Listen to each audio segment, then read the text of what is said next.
Thank you, Deputy Speaker. This bill smells like the Christmas ham on January the 6th. It is a sneaky piece of legislation which is aimed at entrenching the dominance of the major political parties in this country. It looks superficially attractive, but any close examination reveals that its dominant purpose is to protect the self-interest of Labor and the Coalition and to pull up the drawbridge against the independents and the small parties. The bill will limit donations and spending on federal elections. In principle, that is a good thing. We all want to see the financial influence on government in this country restricted. The bill will also increase the amount of taxpayers' money used to reimburse political parties and candidates, and that could be a good thing.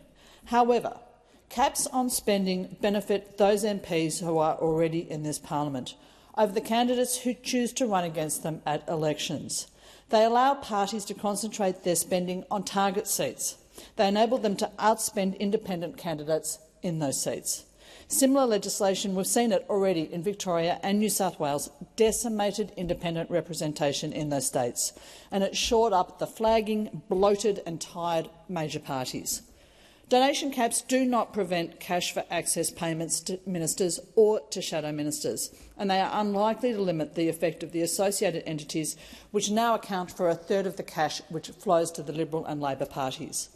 Let's be open about this. This legislation is aimed at propping up incumbency. It's aimed at helping those people who are in parliament already to stay there, and is aimed at stopping independents and small parties coming aboard. And that is why the Labor Party and the Coalition have worked together secretly for months on this legislation. They have cooked up something which are now rushing through parliament at the last possible minute. This is not the sort of transparent, bipartisan reform that our voters would like to see, that they deserve. It is a dodgy deal cooked up behind closed doors, because the big parties are, with good reason, increasingly spooked by the independents. The legislation has not been, and the government does not propose to subject it to, appropriate review by either House, by parliamentary committee or by independent experts.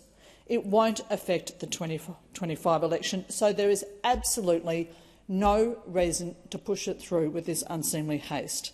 The only reason the government is doing this with the Coalition is because it does not want the public to recognise how poorly the major parties are behaving with this bill.